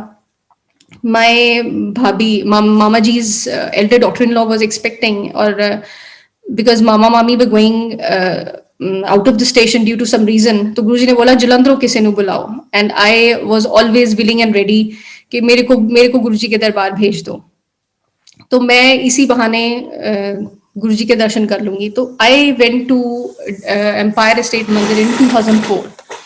वहां पर गुरुजी ने मेरे को जब पूछा कि तेरा नाम किने रखा है, मैं क्या गुरुजी मैंने बताया, कहते तेरे नाम का की मतलब है, मैंने कहा गुरुजी इसका कोई मतलब नहीं है। तो उन्होंने ब्रदर का पूछा, सिस्टर का पूछा, कहते उनका ठीक है, मैं तेरा नाम कहते बदल देना सी, मैं क्या ठीक है गुरुजी। तो after few days he told me तू अपना नाम मंजरी रख ले। तो मैंने आकर सबको बोला कि भाई मुझे एवरीबडी शुड कॉल मी मंजरी, क्योंकि गुरुजी ने बोला है कि तू मंजरी नाम रख ले, बट मैंने ऑफिशियली उसको चेंज नहीं कराया, थिंकिंग कि it will be a very tedious process, उसको सारे डॉक्यूमेंट्स में चेंज कराना बहुत मुश्किल होगा। इसको मैं आगे 2013 में बाद में लेकर जाऊंगी इसी सत्संग को, जब मैंने ऑफिशियली चेंज किया। इसके बाद दिसंबर 2004 में बाय दैट टाइम मेरे पापा भी थोड़ा सा मेलो डाउन हो गए थे और हमें गुरुजी के दरबार जाने की इजाजत मिलनी शुरू हो गई थी। उनका रेजिस्टेंस, जो स्टिफ रेजिस्टेंस इनिशियली था, वो काफी कम हो गया हुआ था। तो 2004 में राजीव से के पेरेंट्स से जब बात हुई पापा की, तो पापा न्यू कि गुरुजी यस करेंगे तो ही होगी ये अलायंस होगा, नहीं तो नहीं होगा। तो Papa was the one who was sitting in Guruji's Darbar in Empire State in 2004 with Rajiv's photograph in his pocket. तो पापा मामा जब वहां गए तो गुरुजी ने बोला हल गुरु दिया हाजिरियां परो हले। ऑल्दो पापा केम बैक, मम्मा वहीं थे, और गुरुजी ने जब स्वरूप देखा, गुरुजी ने जब फोटोग्राफ देखी राजव की, तो ही आस्क्ड के डैडी दा की नाम है।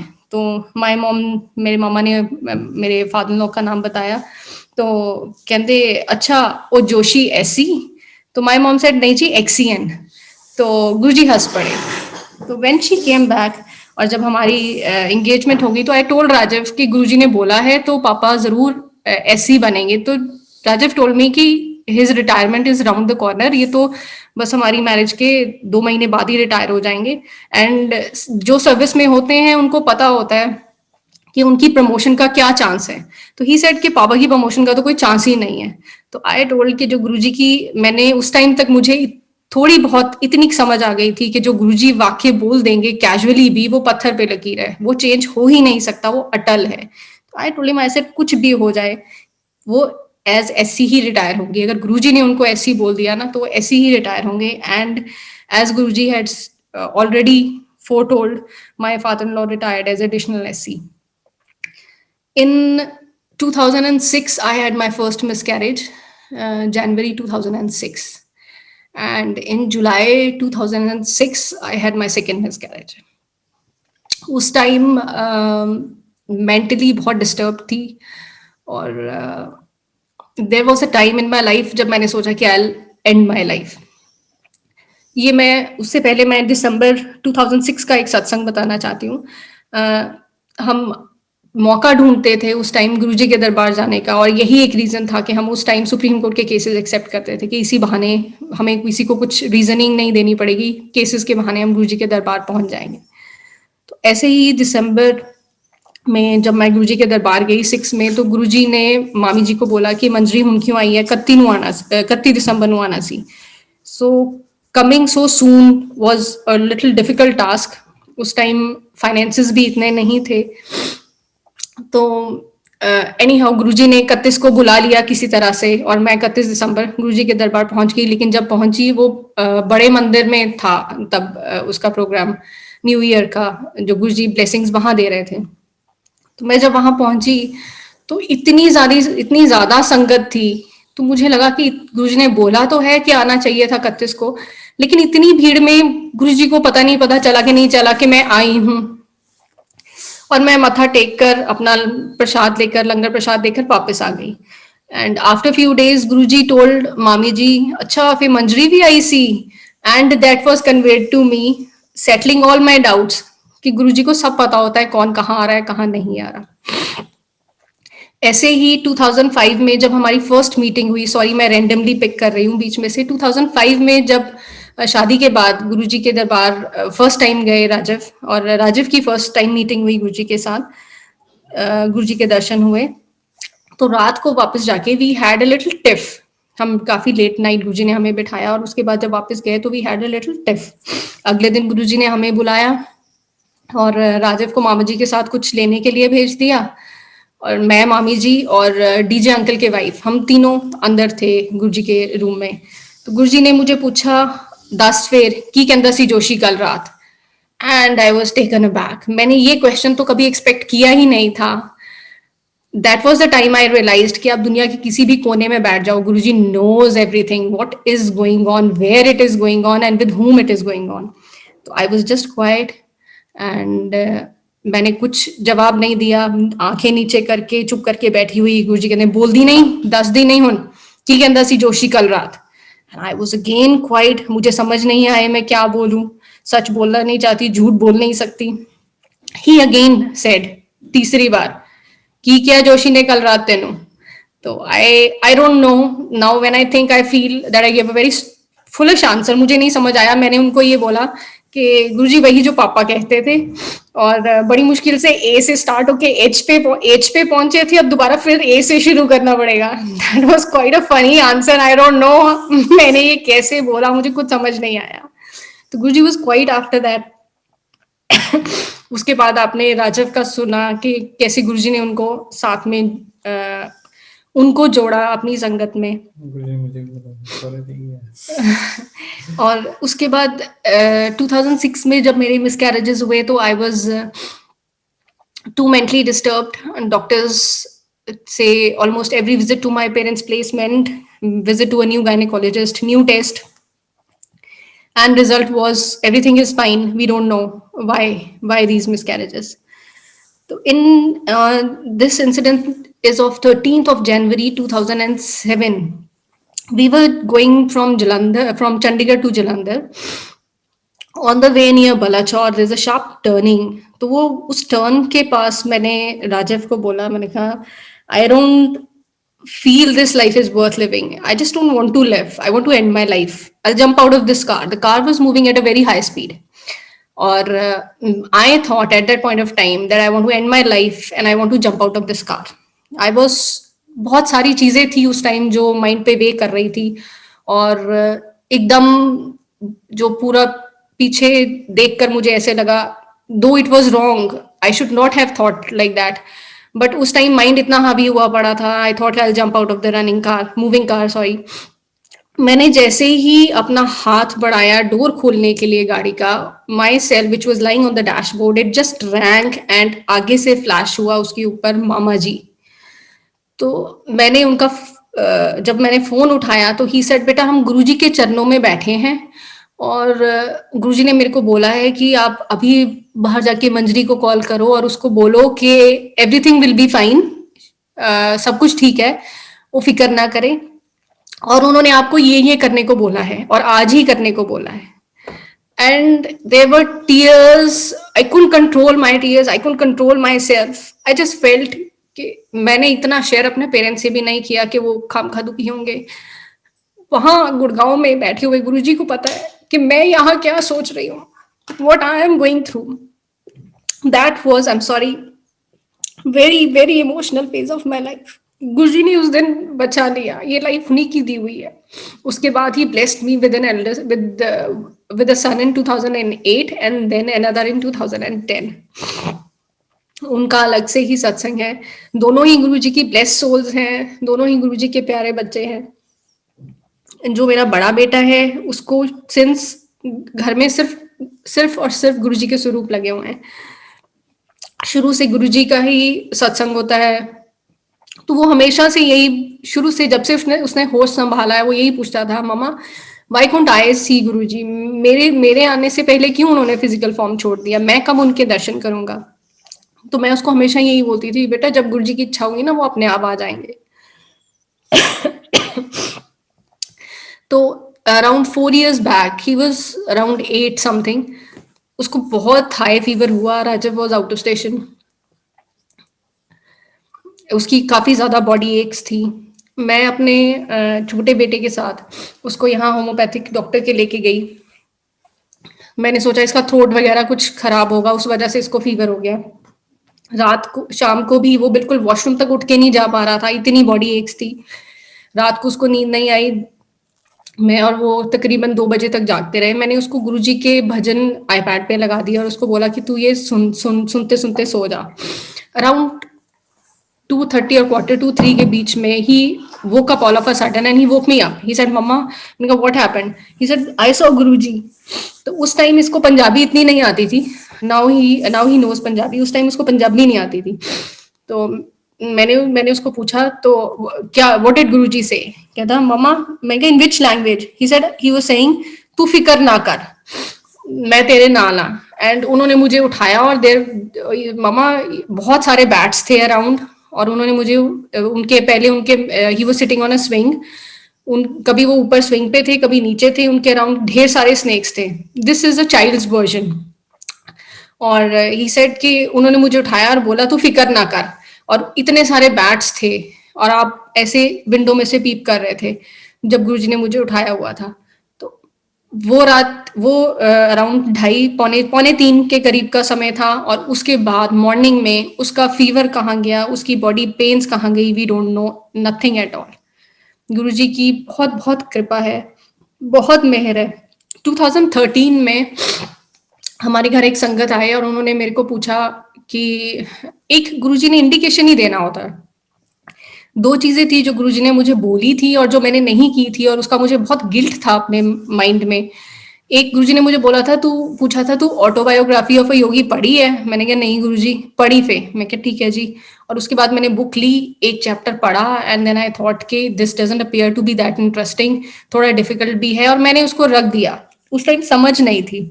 गुरुजी की महासमाधि के बाद यही बात मैंने राजव से शेयर की और हम बुक लेकर आए। And when we read the book, I just regretted कि ये मैंने पहले क्यों नहीं पढ़ी गुरुजी की प्रेजेंस में। ऐसे ही जो नेम चेंज था, जब गुरुजी ने मुझे 2004 में बोला था, तब मैंने सिर्फ संगत में और सबको फैमिली में बोल दिया था कि आप सब मुझे मंजरी बुलाएं, बट मैंने ऑफिशियली नहीं चेंज किया था। 2013 में एक संगत घर में आए तो उन्होंने मुझे बोला कि आपको तो मेरे मामा मंजरी बोलते हैं, लेकिन बाहर यहाँ बोर्ड पे तो कुछ और लिखा हुआ है। तो आए प्राइज ढर के आए, आंटी ऐसे मेरे को गुरुजी ने बोला था नेम चेंज करने के लिए। तो मैंने यूं सबको बोला है, but half of the people call me that, और आधे पुराने नेम से बुलाते हैं। तो शी सेड, बेटा अगर आपको गुरुजी ने बोला है ना सॉरी, तो आपको जरूर अपना नेम चेंज करना चाहिए। तो उन्होंने मुझे मेरी बात भी किसी से करवाई, बोलते मैं आपको नंबर देती हूँ। उनको भी गुरुजी ने बोला था, उन्होंने अपना नेम चेंज किया था, शी विल गाइड यू। उनसे बात हुई तो शी टोल्ड मी कि it took us almost 7 years to change her basic जो डॉक्यूमेंट्स थे। तो मुझे लगा कि ये तो बहुत ज्यादा टाइम है, 7 years। तो I had this thought in my mind कि मैं ना अपने बार काउंसिल के ऑफिस में पता कर लेती हूँ। मेरे को जनरली तो प्रोफेशनली चाहिए, मेरे को बाकी के सर्टिफिकेट्स में तो जरूरत ही नहीं है, तो मैं वो चेंज करवा लेती हूँ। I went to bar council's office here in Chandigarh, और मेरी उनसे बात हुई। मैंने उनसे पूछा, उन्होंने मुझे बोला जी ये तो बहुत इजी है, आप 2 न्यूज़पेपर्स में दीजिए, एफिडेविट दीजिए और ये फी के साथ ले आइए, हम चेंज कर देंगे। मैंने कहा वेरी वेल, ये तो बड़ा इजी था, ऐसी मैं काम खा इतने सालों से चेंज नहीं किया। मैंने वैसा ही कहा जैसा उन्होंने मुझे बोला था, न्यूज़पेपर्स में पब्लिश कर दिया, जो भी फी लगनी थी वो लेकर, एफिडेविट लेकर I reach their office. They said हम तो नहीं चेंज करेंगे। I was taken aback. मैंने कहा भाई अभी तो जब मैं पता करके गई थी आपने बोला कि हम चेंज करेंगे, अब आप बोल रहे हैं हम चेंज नहीं करेंगे। दे सेड जी पहले अपना 10th का चेंज करवा के आइए, ऐसे नहीं चेंज होगा। मेरा काफी झगड़ा हुआ उनके साथ, झगड़ा करके वापस आ गई, फिर दोबारा गई कि दोबारा फिर से लड़के देखती हूँ शायद कुछ बन जाए। अगेन आई वेंट देयर, फिर वहीं उनसे यही इसी बात पे बहस हुई। तो वहां एक कोई सर आए जिनको मैं पहले ना जानती थी, ना मैंने उन्हें हाई कोर्ट में कभी देखा था या कभी नोटिस नहीं किया था। उन्होंने मुझसे पूछा बेटा क्या, माय फादर्स एज, उन्होंने पूछा बेटा क्या बात है, आप क्यों यहाँ, क्यों डिस्कशन इतनी हो रही है, क्यों आर्ग्यूमेंट, किस बात पे आर्ग्यूमेंट हो रही है। तो मैंने कहा सर ये देखिए इन्होंने मुझे मिसगाइड किया, पहले मेरे को बोल दिया ऐसे कराइए, अब ना मैं इधर की रही ना उधर की रही, अब मुझे बोल रहे हैं 10th का भी चेंज कराना पड़ेगा। तो ही सेड डोंट वरी, मैं नेक्स्ट मीटिंग में आपका नेम, वो जो आपका ये है वो मीटिंग में रख दूंगा, आपका हम इसमें नेम चेंज कर देंगे, आप एफिडेविट दे दीजिए कि आप विद इन रीजनेबल टाइम आप उसको चेंज करा लेंगे और 10th का कराकर आप दे दीजिएगा। मैंने भी, और ही टोल्ड मी कि you remind me, he gave me his number and मेरे को बोला आप मुझे रिमाइंड करिएगा कि आपने कब ये कि मैं आपका मंडे को उसमें बार की मीटिंग में रख दूं। तो आई हैड सम गेस्ट्स, मैं भूल गई, बीइंग प्री ऑक्युपाइड। उनका कॉल मुझे खुद आया कि मैंने आपका, ही डजंट नो मी, कौन हूं मैं मुझे नहीं पता वो कौन है, मुझे उनका नाम तक नहीं पता था, कि मैंने आपका काम कर दिया है, आपका मीटिंग में रख के अप्रूव करवा दिया है, आप अपना चेंज्ड नेम वाला बार काउंसिल का सर्टिफिकेट ले जाएं। And I was surprised. ये जब गुरुजी कुछ करवाते हैं या जब गुरुजी की आज्ञा से कुछ होता है तो वो अपने आप ही सब कुछ मैनेज करते हैं। उसके बाद 10th का जो चेंज करवाना था, I went to the school, my that time the principal was the gentleman who taught me science biology when I was in 10th. उन्होंने मुझे पहचान लिया, like a father he help me, सारे पुराने रजिस्टर्स फोल कर सब निकाल कर। I mean it was amazing. Guruji ने जैसे सब कुछ, when I look back now I always feel कि गुरुजी ने सब कुछ प्लान किया हुआ था, ये सब उनके प्लान के अकॉर्डिंग हो रहा था। उन्होंने मुझसे पूछा आप क्यों चेंज कर रहे हैं इतने सालों के बाद, क्या आपको किसी पंडित ने बोला है? तो आई टोल्ड हिम कि नहीं, I don't believe in pandits, my spiritual guru told me. तो he just smiled and said कि अगर मैंने उनको बोला my spiritual guru told me in 2004। तो he just smiled and asked, he said उन्होंने आपको 2004 में बोला तो आप 13 में चेंज कर रहे हैं? तो I also smiled back and said sir probably he new कि 2013 में आप प्रिंसिपल होंगे मेरी हेल्प करने के लिए। तो he also had a hearty laugh. तो बात ऐसा ही थी कुछ, गुरुजी ने सब प्लान कर रखा हुआ था। अब एक पुराना स्कूल का वो नहीं मिल रहा था, सारे रजिस्टर, एडमिशन नंबर, पूरा एक फॉर्म के ऊपर चेंज करके भेजना होता है जो एडमिशन फॉर्म है, वो मिल नहीं रहा था। स्कूल अब हायर सेकेंडरी हो गया था, सारे फॉर्म्स हायर सेकेंडरी के थे। तो when I and sir were conversing, वहां पर उनका एक क्लार्क आया, ही ओवरहर्ड आवर कॉन्वर्सेशन और उसने बोला कि सर मैं कल स्टोर रूम साफ कर रहा था और उसमें से एक फॉर्म निकला जो पुराना हाई स्कूल का था, जस्ट वन फॉर्म, और 1 day before he got it. और सर मैं वो ले आता हूँ, आप वो देख लीजिए। और वो मेरा काम बन गया। 3 नाम गए थे अप्रूव होने के, उसके लिए चेंज होने के लिए बोर्ड के पास, और सिर्फ मेरा चेंज होकर आया। ऐसे ही आई वॉन्डर कि इतने सालों में कोई भी डोर स्टेप पे ये नहीं आया बेल करके बताने के लिए कि वोटर आईडी कार्ड्स चेंज हो रहे हैं। मुझे नहीं पता, डोर स्टेप पे कोई आया, बेल करी और बोला कि जी फॉर्म मिल रहे हैं गवर्नमेंट स्कूल में, अगर आपने कुछ वोटर आईडी कार्ड में कुछ चेंज कराना है। I was surprised. ये सिर्फ उसी टाइम आया है कोई बताने के लिए, ना उससे पहले कभी आया, ना कोई बाद में कोई पूछने आया आज तक। जाकर वो चेंज करवाया गुरुजी ने, वो भी कैसे सबको खड़ा करवा के सब काम करवाया। पासपोर्ट जो मेरा चेंज हुआ उसके लिए भी जो बाकी के डॉक्यूमेंट्स कुछ एक लास्ट रह गए थे वो कल देकर आई हूँ मैं, गुरुजी की कृपा से। I felt, when I look back I feel Guruji का हमेशा हर चीज के पीछे ग्रैंड प्लान होता है जो हमें उस टाइम समझ नहीं आता। और जब आप जिंदगी में आगे निकल जाते हैं, आप पीछे मुड़ के देखते हैं, तो उसमें आपको लगता है बहुत सारी चीजें हैं जिसपे मैं पहले मांगती नहीं हूँ, थोड़ा अब तो शिकायत भी बहुत कम करती हूँ। कुछ बोलती हूँ गुरुजी को, गुरुजी देखो ये ऐसे हो गया, मेरे साथ ऐसे हो रहा है, ये वो। तो जब आगे जाके जिंदगी में आगे बढ़ती हूँ तो पीछे जब मुड़ कर देखती हूँ या उस टाइम को याद करती हूँ तो हमेशा शुक्राना करती हूँ कि आपका, क्योंकि आगे जाके ग्रैंड प्लान उनका रिवील होता है कि इस बात के पीछे ये प्लान था। और हमेशा ये महसूस किया है कि गुरुजी ने आपके लिए एक ग्रैंड प्लान हर किसी के लिए, हमारी सारी संगत के लिए रखा हुआ है, और उसके लिए पेशेंटली वेट करने की जरूरत है। और जो गुरुजी की इच्छा है, जिस काम में, जिस भी चीज में गुरुजी की खुद की इच्छा है, जो भी चीज उनकी इच्छा से हो रही है, उसके लिए आपको किसी दुनियावी इंसान की सिफारिश की जरूरत नहीं है। अननोन लोग आते हैं हेल्प करने के लिए, आपका साथ देने के लिए, आपके साथ खड़े होने के लिए। गुरुजी का तहे दिल से शुक्राना करती हूँ। कोविड पीरियड के लिए भी गुरुजी ने पहले से ही मेरा कैसे स्ट्रीम अलग किया और सब कुछ, फाइनेंसेस भी, और पूरा वो उस चीज के लिए, इस पूरे पीरियड के लिए पहले ही तैयार करके रखा। मैं बहुत बहुत तहे दिल से, मेरे पास शब्द नहीं है, आई डोंट नो मैं किस चीज के लिए शुक्राना करूं या किस चीज के लिए ना करूं, क्योंकि कोई ऐसी चीज ही नहीं है जो उनसे नहीं है। हर चीज उनसे ही शुरू होती है और उनके ही अराउंड है सब कुछ। गुरुजी हमेशा अपने चरणों में स्थान दें, जो भी भूल चूक हो उसे माफ करें, सारी संगत पर कृपा करें। बहुत बहुत शुक्राना गुरुजी आपका। सत्संग और भी बहुत है लेकिन काफी लेट हो गया, इसलिए टाइम ज्यादा नहीं लूंगी। जय गुरुजी, शुक्राना गुरुजी, शुक्राना संगत जी, जय गुरुजी। जय गुरुजी।